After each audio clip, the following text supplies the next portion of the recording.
Okay, welcome back to the Dominate Radio Show, 93.7 KHF, Lynchburg, Virginia. We have the man himself, Christian Finnegan, is on the line. Christian, how you doing? Oh, good. I had no idea that I was the man. I feel flattered. This just in that case. Oh, my God. Oh, bro, yeah.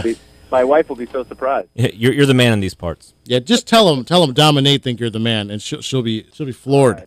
Right. So you're going to be at the Funny Bone in Richmond coming up, and how did you first get started in stand-up comedy? Well, you have to realize I have very few marketable skills. My options are extremely limited. I was the worst. Every job I had, I was terrible. I was the world's worst bartender. I would get flustered really easily, and then I got fired from a temp job once for rolling my eyes too much. That's an actual terminable offense. Well, it's a temp gig, so just they don't need to really have a lot of reason. Just be like, you know what, go home. We don't like you anymore. Yeah. So yeah, but I honestly, it's one of the few things that I tried and didn't either fail at or want to quit immediately. It's one of those things where stand-up comedy is a lot like a really hot girl who will have sex with you one day and then won't even kiss you the next, and so you're constantly like enamored of it. You know what I mean? Like it's challenging constantly, and it's not all abuse. It's not all love, and that's I grew up Catholic, so I think I have that need for sort of abuse and shame. do you get booed often, or is it usually a pretty good response? Yeah, booing would be awesome. Honestly, booing would be fantastic because booing implies engagement on some level. I mean, I would take booing over indifference any day. Or stone face. Yeah, I mean, well, there's just sometimes it's not always going to be fun, and especially if you're trying out new material, if you're stretching, you're working on things, you're actually speaking honestly and not just sort of pushing buttons because you know what will work. My general opinion is if you're not bombing at least every few months, just once every few months, you're probably not trying hard enough. Well, the beauty of our show is whether we're funny or not, we can't. We just assume everyone's laughing when we make Absolutely. jokes. So. Yeah, you have to sit there and look at your audience. Yeah, and radio, we're just sitting there talking to each other. We'll be like, they love us. And then we get meetings on Monday mornings, and they're like, yeah, so we're going to bump you into mid-evening. Like, You're going on at 2 a.m. Yeah. Your instinct is to want to please everybody. And sometimes you look out in the audience and you'll see, a table of 62-year-olds, women who've shown up like from a church group or something, and because my name is Christian, they think that it's going to be like a God comedy show.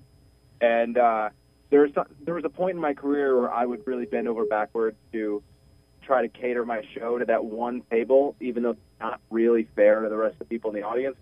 My feeling now is those people aren't going to follow me anyway. Right. I would much rather make half the audience laugh really hard than make the entire audience sort of chuckle and then forget about the show the minute that it ended. Right. Yeah, it's good. You live up in New York, is that correct? I do indeed. Yes, and so I understand that your wife and yourself opened up like a little mini stage lounge. I think it's called Ochi's Lounge Comedy. Well, that was my wife. She was a publicist for a big club in New York for about 4 years, and they had this empty space down in the basement that she decided, like, I'll just turn this into kind of like a workout room for comedians, maybe younger comedians or people to try out new stuff. But as often happens in New York, that eventually ran its course. And, okay.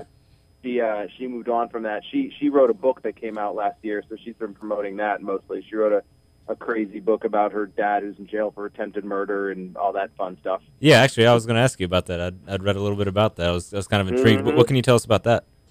Well, I mean, it's a book called Burn Down the Ground, and it's really amazing. I mean, she grew up in the woods in Texas in a trailer that got repossessed, and her family had to move into a horse barn with no electricity or running water, and both of her parents are deaf, and her dad tried to kill her mom, didn't go to jail for that. My wife got married to a guy when she was 17 to get out, got a guy in the Navy just to get out of the house. And now she has this sort of strained pen pal relationship with her dad, who's serving 20 years for the attempted murder of his third wife because he cut her throat and stabbed her 8 times. You know, that old story. Wow. I can't imagine how she got together any kind of material for this book. Christian, this is perfect because you're. Tale of, I'm sorry. Yeah, no, I was just thinking that you're doing the Valentine's Day show. I mean, and it sounds like you've got some great Valentine's Day material. I do.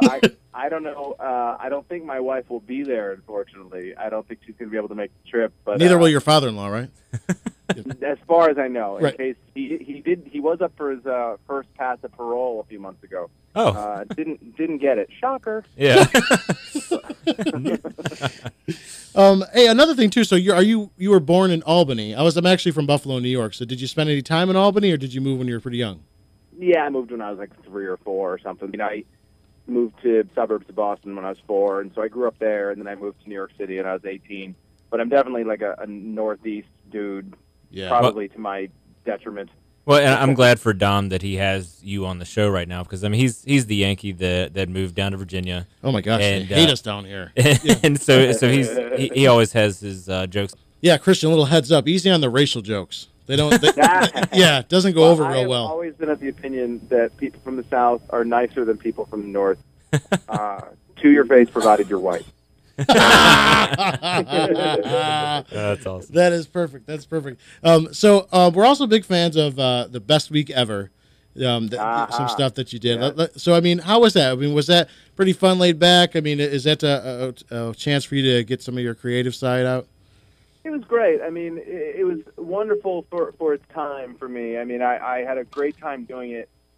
But I will admit that by the time it ended, and it's actually just started up again with a new group of people, which is great. And some of them are friends of mine, and I'm really excited for them. But for me, I did the show for, I think, 4 years. And at the end of it, I really had run out of Lindsay Lohan jokes, and it was a wonderful experience, and it really helped me kind of get my name out there, because I'd done like Chappelle's show, which was great in terms of just getting my face out there, but not necessarily, nobody had any ideas of like what I was like as a comedian. Whereas Best Week Ever was really great because you're making your own jokes, you're talking in your own voice. And, your name is literally underneath your face. And so it's great for people with short attention spans to be like, oh, yeah, that face goes with that name. Yeah, I loved that show. And that is actually where I wasn't a huge Chappelle show fan. Or it wasn't that I wasn't a fan. I just never really checked it out. Date's a real whitey. Yeah, I'm a real white dude. Yeah. I'm doing a new DVD at the beginning of April. And so I'm using this next few weekends to kind of decide what's going to make the hour and what's not. I have about an hour 30, hour 40 that I whittle down to an hour. Is that the Au Contraire? Well, that's what came out. That's my last one. Okay. That came out a few weeks ago. But I'll be doing a new one. So all of the material I'll be doing, none of it's been on CD or DVD yet. It's I've been doing it for the last couple of years, working on it. Right. But now it's all pretty much ready to go. I just have to decide what stays and what goes. So the good people of Richmond could be the determining factor as to what makes it on the DVD. That's Very right. cool. If you can make it in Richmond, you can make it anywhere. That's right. Yeah. So I know we actually had Donnell Rawlings on the show last week. So I mean, how was the Chappelle show? I mean, was that a pretty funny gig? I mean, were you on at 2003, right, or 2002, 2003? Yeah, I mean, it's literally 10 years ago at this point, and I was only in the one sketch. It just happens to be a sketch that a lot of people remember, and so I look at it, in terms of my career, as if I caught like a fly ball at the World Series or something. Like I just happened to be in the right place at the right time, and I got really lucky, and it just happened to be a really funny sketch. And it's crazy to think that 4 days of my life ended up making a massive impact on the rest of my future. And then sometimes you work on a gig for months and it doesn't amount to anything, So it was kind of a learning experience in terms of what this business is that there's no sort of one-to-one relationship with work and success. Like, you can bang your head against the wall for a year straight, and then one day the dam breaks and you have all this success and popularity or whatever, and then it can go away just as quickly. So it helps you kind of like keep things in perspective. You're never as good as your best night, and you're never as bad as your worst. It's more about batting average. Very cool. Now, of all these projects and shows, what would you say is your favorite? The favorite thing, or either movies, TV show, anything. What do you think is the favorite? Oh, I mean, if I could, just spend my entire career doing stand-up, which is, the majority of it these days, But, if I could get to a level, like where you're doing the Louis C.K. sort of like theater tours, and we're doing maybe kind of a longer chunk, and sometimes at comedy clubs, I love comedy clubs where I came up and all that, but sometimes it would be nice to not have to deal with a check drop and drunken people on late Friday night, stuff like that. But that is what I enjoy the most. It's as close as you come as a performing artist, and I use that word very loosely. So do we. It's close as you come to being in control of a situation, where it's just you. If you succeed, it's on you. If you fail, it's on you. No bullshit. One man team. It's pre-recorded. We saw this coming, right. Christian. We've heard your stand-up. We've heard it. He can't go 15 minutes without cursing. We're gonna have to do this. Yeah. Pure filth. Pure filth. Yes, that's right. It's gonna be a 3-minute interview after we're all done. So we are actually publicists ourselves. We are not radio DJs. We are the first ever radio show hosted by 2 celebrity publicists. That's what we tell ourselves. Oh. Yeah. So it's interesting because we ask every single person we interview, we always ask them this question. So what is your stance on the importance of publicity? We should ask your wife this, I guess. Yeah. Get your wife on the phone. Well, yeah, it's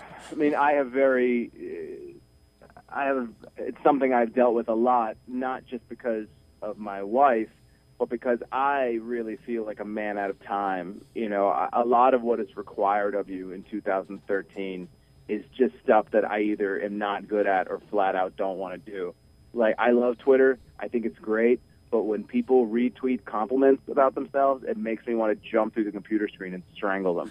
Like, it rubs me the wrong way. When somebody just blindly retweets, like somebody will say something positive about you, and then you'd be like, hey, look, somebody thinks I'm awesome. Ugh. I hate that. We're going to tweet you after this. Oh, yeah. Please retweet. Please retweet. Christian, you're so awesome. Yes. Well, I'll say thank you, but I'm not going to retweet it so that the world can be like, see what somebody thought about me. Ugh. It's official. I am from. You have to realize, like, I'm in my late 30s. I am kind of from the dignity generation, and I am sort of adrift in the hustle generation. Do you know what I mean? Yeah. But I'm from the generation where talking about yourself like kind of was in poor taste. Yeah, it's awkward. I'm from this sort of Kurt Cobain, I'm too cool to give a hoot kind of, mentality. Yeah. And so this sort of generation, this kind of millennial idea of like, me, have I told you about me? Let me tell you about me. Like that really. Look what they say about me. Yeah. Yeah, very cool. But, at the same time, there's a reason why those guys are successful. It's because in this day, there's so much white noise coming at you all the time. You got to find a way to cut through. Yeah. No, that makes it. Well, Richmond's going to love you because these are good old boys down here. Yeah. That's how we do. I've been there before. It's been about 5 years, but I have been there, and I was in Virginia Beach a few months ago, so I know the area pretty well. You know what's up. Yeah, that's right. Yeah, you know the deal. He knows how cool Virginians. I'm going to go to Sticky Rice. Yeah. There you go. Okay, so Nate's last name is Fouts, and when we do this with everybody, it's Fouts Fast 5. He's going to throw 5 random questions at you, rapid fire. Are you ready? Are they all about former NFL quarterback Dan Fouts?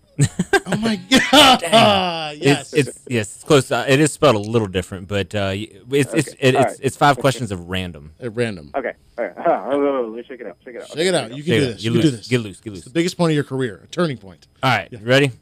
Yeah. Number 1. Is it okay for guys to wear capris? Only if you're Rafael Nadal. Number 2. Least favorite actress? Least favorite actress. Oh God, I gotta think quick. Sean Young. Number 3, Lady Gaga or Lady and the Tramp? Lady and the Tramp, not even close. Number 4, favorite rap song? Favorite rap song. I will say "Eye Against Eye," Massive Attack with Mos Def. Oh, very My cool. goodness. Number 5, rat tail or mullet, if you had to choose. Boy, they're both so played out. They're so. I am so sick of the whole irony thing at this point. I'm gonna go rat tail because I think that is more of a commitment to being a genuine scumbag. As Yeah, to just it is so ridiculous. Yeah, that's right. Commit to the scumbag. That's what Finnegan says. We appreciate it. He is going. He's going to be at the Richmond Funny Bone this Valentine's through Sunday. So the 4th, yes. 14th to the 17th. That's right. Come share. He's going to tell fantastic stories about murder and comedy. Murder, mayhem, and yes, comedy. bring your date. But no, check him out. Very funny man. And Christian, thank you so much for being on the show. Thanks. If you want to follow me on Twitter, I'm at Christ Finnegan. Christ Finnegan. Awesome. Yes. There it is.